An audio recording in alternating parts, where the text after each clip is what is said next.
So my name is Adam, and I'm the senior minister here at Corinth Christian Church, and it's really good to have you here. If you're a guest, I want to say welcome, and thanks for coming in today. I would love a chance to say hello to you after the service, so I'll be hanging out at the kiosk just straight ahead out these doors there, so please stop on by. Let me put a gift in your hand. Got some homemade jelly in there. I mean, who doesn't love that? And we'd love to give that to you, so please stop on by today. I also want to say hey to our friends who are tuning in online, wherever you find yourself, whether you're on the way to the lake, at the lake, to the beach, at the beach, wherever you are, or maybe you're just checking us out. We want to say welcome, and we know most people check us out online before they ever step foot in here, and so we hope we'll see you real soon. In fact, I think next Sunday would be a great Sunday to be your first Sunday with us, and so let's make that happen, and we'll see you here next week. So the year 1985 was a pretty good year. I want to see who all in the room remembers 1985. Just help me out, not feel too old here. 1985 was a great year. Kansas City Royals won the World Series. It's a great year. It only took them 30 years to win it again. I mean, it was great. Back to the Future came out. That's a great movie. Love Back to the Future. I was there. 1985, there was a landmark book that came out that just changed everybody's lives. I have it here in my hands. It is called If You Give a Mouse a Cookie. All right, how many of y'all know the book, If You Give a Mouse a Cookie? All right, you see, there are other versions of this, like if you give a dog a donut, if you give a pig a pancake, if you give a muskrat a muffalata sandwich. That one doesn't really exist. I just thought that was funny. And but it's a parable about compromise. And if you're not familiar with the book, this is kind of the way it goes. Like if you give a mouse a cookie, he's going to want a glass of milk, and if you give him a glass of milk, he's going to want a straw, and after he finishes his glass of milk, he's going to want a napkin to wipe his face, and after he wipes his face, he's going to want a mirror to make sure he doesn't have a milk mustache, and if you give him a mirror, he's going to want some scissors to trim up the hair a little bit, and if you let him trim up the hair, he's going to want a broom to clean that up, and if you give him a broom to clean that up, he's going to get excited, he's going to clean the whole house, and if he gets cleaning the whole house, well, he's going to get tired, so he's going to want to take a nap, but if he's going to want to take a nap, he's going to need somebody to read a story to him, and so if you read a story to him, he's going to see the pictures, and he's going to want to draw a picture, and if you let him draw a picture, then he's going to want to put it on the refrigerator, and if you let him put it on the refrigerator, he's going to stand back and look at the refrigerator, and he's going to get thirsty, and he's going to think, I want a glass of milk, and if you give a mouse a glass of milk, you want to know what goes good with a glass of milk? A cookie, and if you give a mouse a cookie, it really is, it's a parable about compromise. That there are decisions that we can make. They're small decisions that can, ultimately, they just add up, and just small decisions can lead to big change and get us to a place where we never really wanted to be, to where a mouse is running our entire life. If you give a mouse a cookie, it's going to want a glass of milk. A few weeks ago, we started a new series called Dear Church.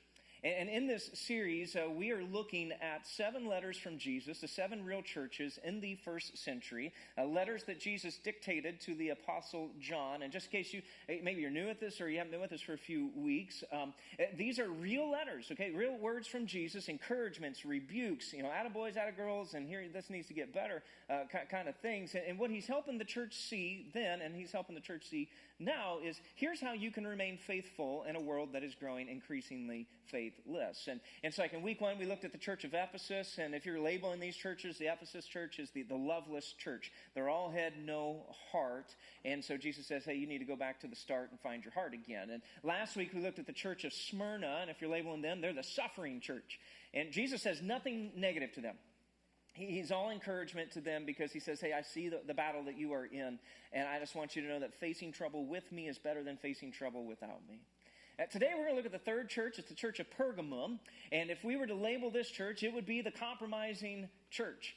Okay, the compromising church, there are people, there's a lot of great things that are going on here in Pergamum, but there's some people in this church, they decided that there are a few things that they could slide on, that they could give a mouse a cookie, and well, they've ended up in a place that they don't want to end up in. And we're going to be in Revelation chapter 2, verses 12 through 17. If you got a Bible, I'd invite you to open it up. Revelation, easy to find. Go to the maps at the very back and take a left turn. Revelation chapter 2 will be up here on the screen in your notes or at Bible.com as well. Now, just to kind of set the scene so you know the church church that we're talking about while you're looking at it. Let me tell you a little bit about Pergamum. We're going to throw it up here on a map right behind me. And so over here to the left, you can see Patmos down here in the gray. That's where the Apostle John has been exiled by the Roman government. So he is there. Jesus appears to him, says, send these letters off to the churches.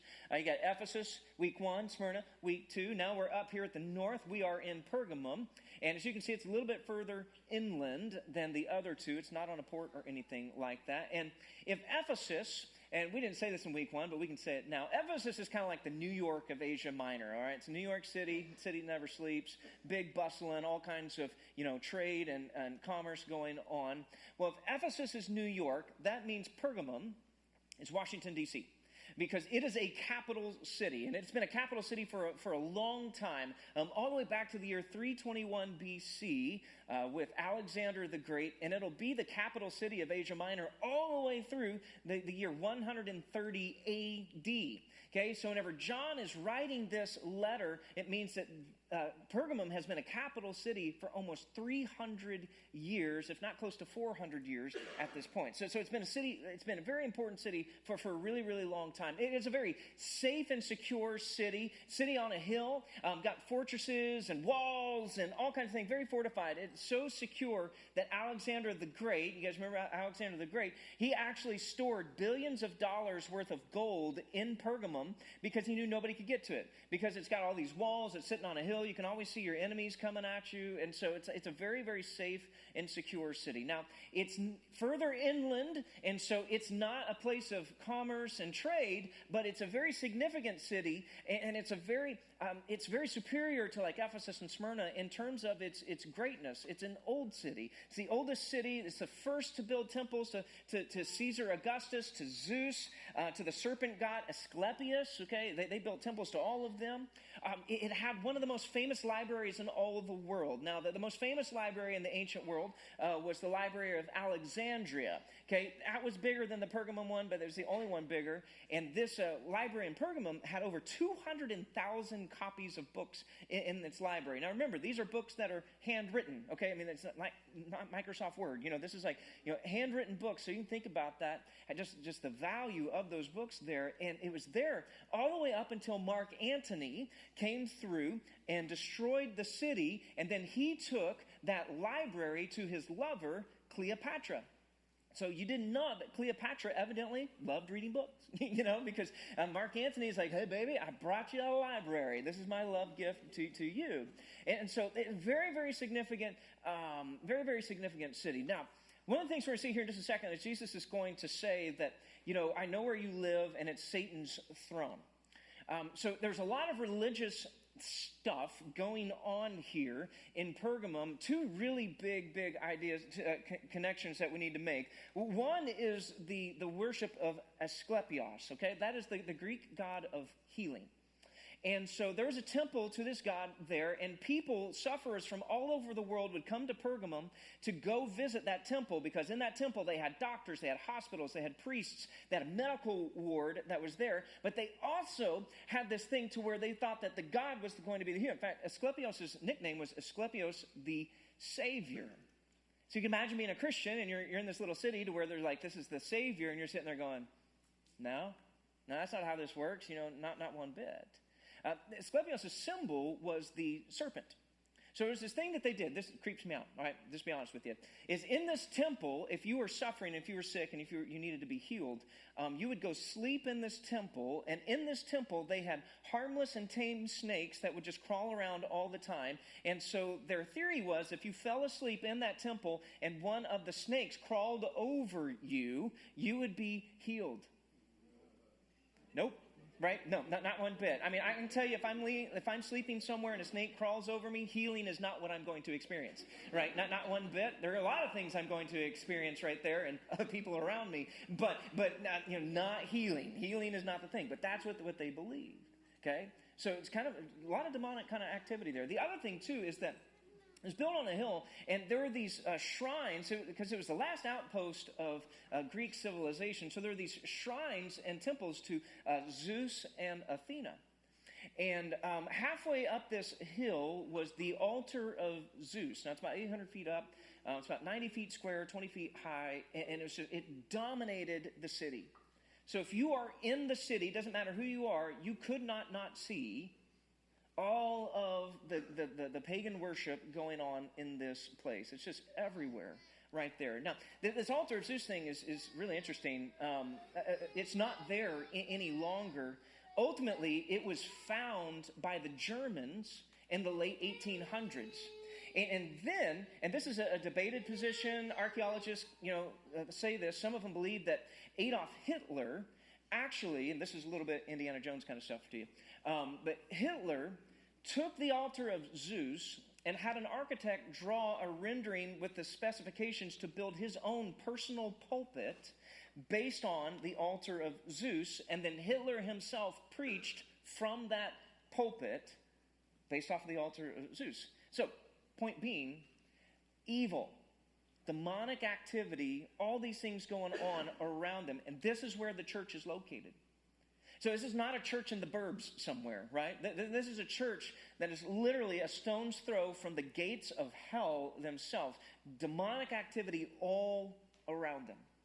But there's this church there.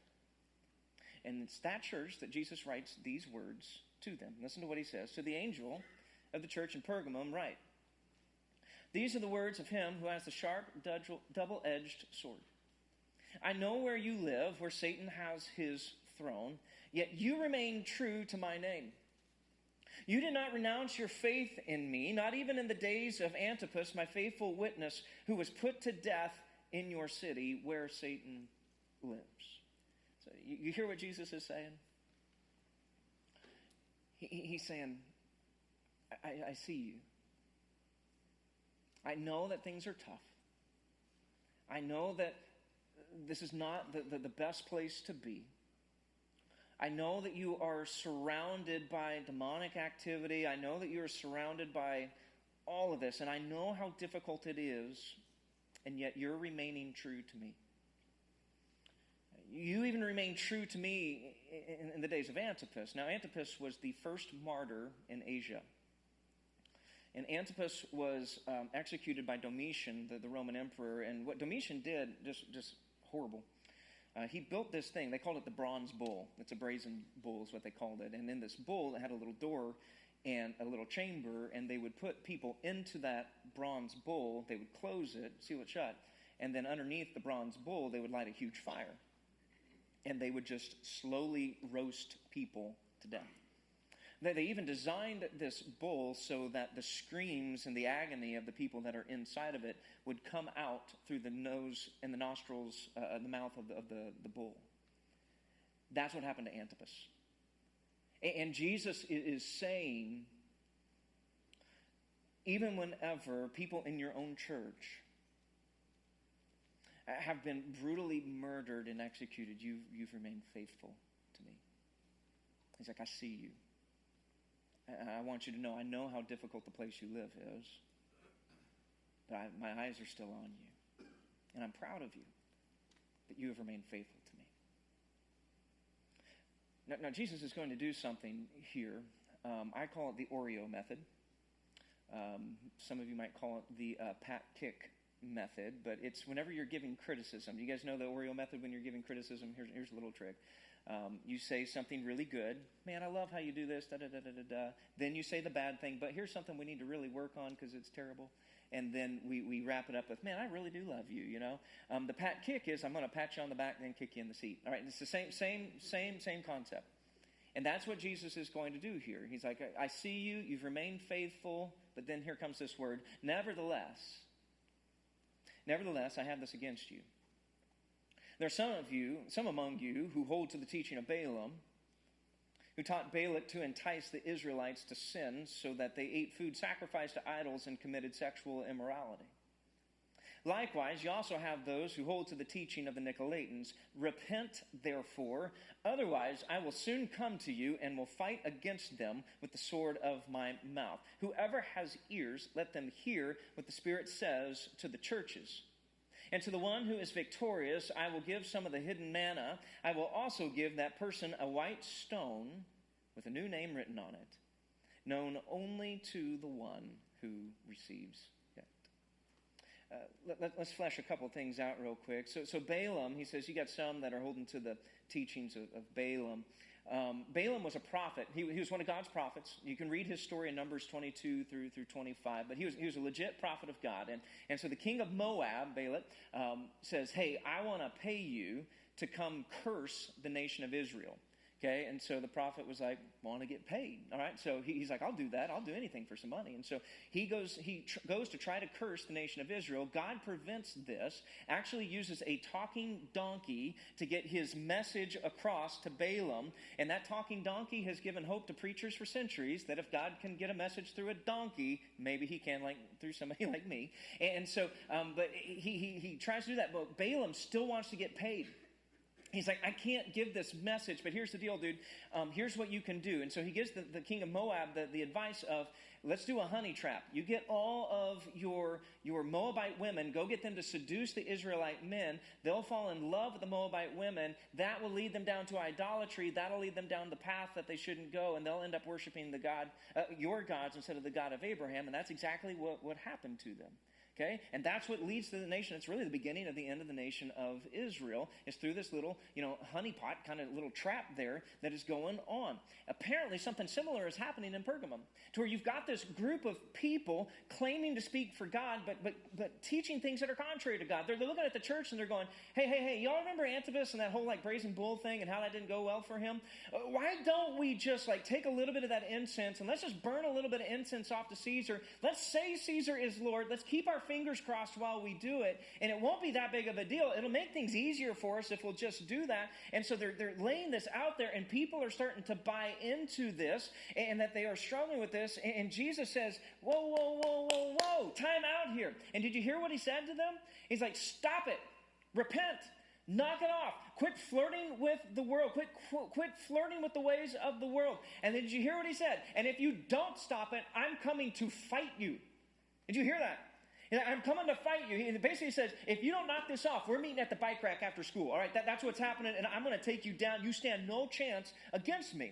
He's like, stop it, knock it off, repent, quit doing this, remain faithful to me. And he says, he who has ears, let them hear. And then he has this interesting promise here. He's like, I'll give you some of the hidden manna. It's like, what's that? I don't know. Okay, nobody knows really, but it's probably this idea of blessings of God, spiritual nourishment from God himself. He says, I'll give you a white stone. What's that? I don't know. Nobody really knows. In fact, in all of my study this week, it's there's 7 different possibilities for what they think this could be. So I'll give you the one that I thought sounded the best. It's this, is that whenever a court room hearing was going on and a jury trial was going on, if you were going to vote for somebody to be guilty, the juror would use a black stone. If you're going to say that they're not guilty, you'd use a white stone. So, Jesus might be saying, hey, I'm going to overturn the verdict of Pergamum's persecutors in the final judgment. Okay, so I'm going to give you some hidden manna. I'm going to give you a white stone, give you a new name, just like I did for Abraham. And he's like, you just hold on and do that. So, recap. This is what Jesus is saying. He's like, hey, I know where you are. I want you to know that I see you. I appreciate your faithfulness to me, even to the point of death.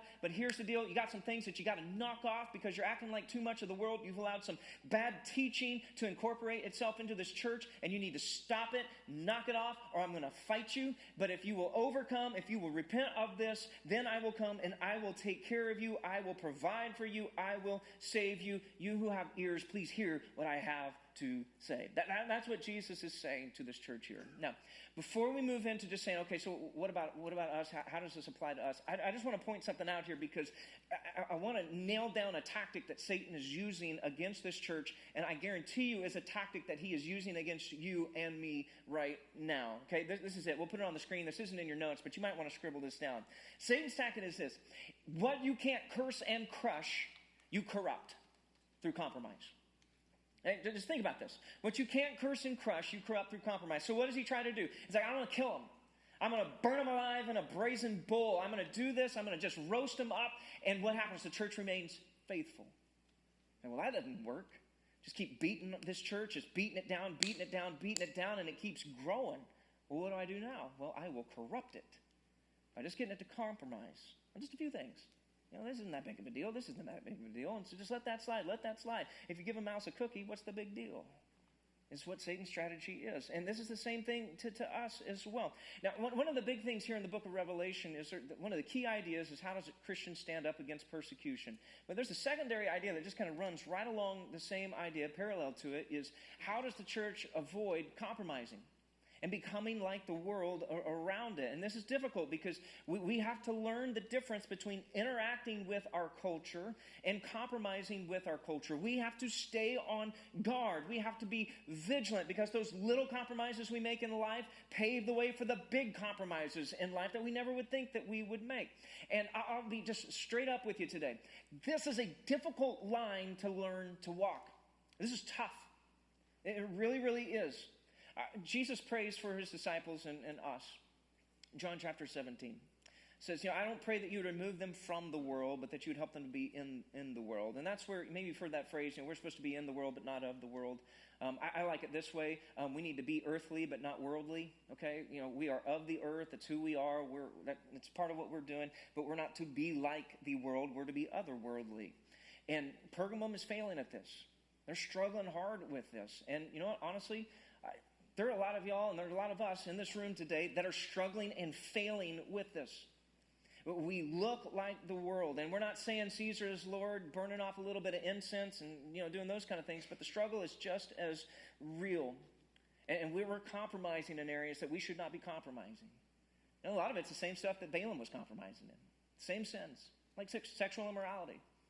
There are a lot of Christians, a lot of believers who bought into this idea. It's like, the Bible's ideas and the Bible's, thoughts about sexuality, that's just old-fashioned.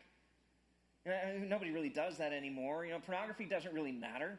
Who cares? If they're in the privacy of their own home, in their own bedroom, who cares? Who cares what they do? Hooking up, not a big deal.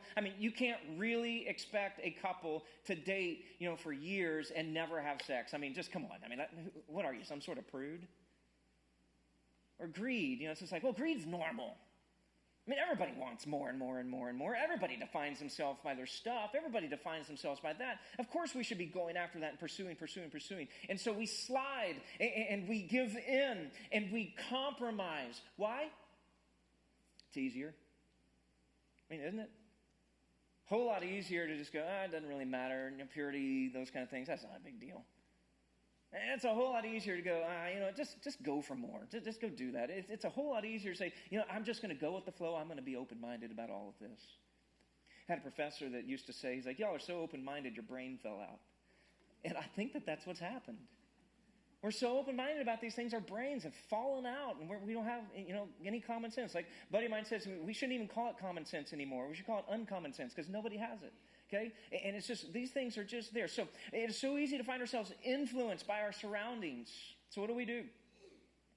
Like the 3 points this morning are going to go build an underground shelter, stock up on beans and ammo, and we're just going to hunker down until Jesus comes back. We're starting a militia today. Is that what this is all about? It's like, no, that's not what we're supposed to do.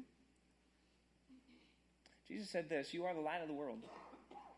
City on a hill cannot be hidden. Nobody lights a lamp and puts it under a bowl, but no, they put it on a lampstand and it gives light to the whole house. Jesus said, you are the salt of the earth. This is who we are. Paul would say, that not to be conformed, don't conform to the pattern of this world. Be transformed by the renewing of your mind. See, the Christian life isn't about running away from the evil of life, but that we stand in the midst of darkness and we overcome it by the light of Christ in our lives. So how do we do this? Well, I'm going to give you just two overarching principles on how do we avoid compromise? How do we avoid compromise in our lives? I want to give you just two overarching principles come from Jesus. John writes this in John chapter 1, verse 14. He said, the Word became flesh and made his dwelling among us. We have seen his glory, the glory of the one and only Son who came from the Father. And then say these words with me, full of grace and truth. Jesus was full of grace and truth. It wasn't just like halfway full of grace and halfway full of truth. He was full of grace and truth. So what do we need to do? Well, it's really simple. Number one, we need to be full of truth. That's who we're called to be. We're going to be like Jesus. We're going to be full of truth. And what that means is that there are things that are right and wrong in this world. There are things that have a thus saith the Lord attached to them, and we need to hold on to those things.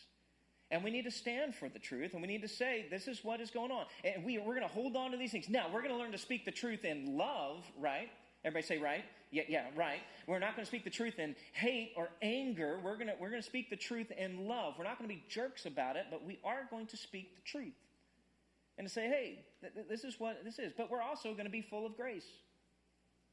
You're full of truth, but you're also full of grace. In other words, that as we live in this world, we're going to show grace to other people. We're never going to hold non-believers to believers' standards that believers don't even hold themselves up to. We're not going to do that. We're going to show grace to people. We're going to be patient. We're going to be understanding. We're going to do those things. We're going to be full of truth and full of grace. But here's what I want you to see. This is not an or question in multiple choice where you get to pick and it's going, I just want to do like this truth thing. I love that.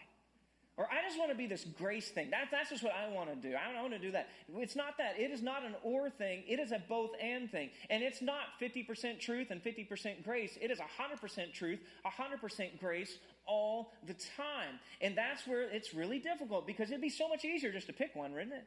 I mean, grace people are awesome. Don't we all love the grace people in our lives?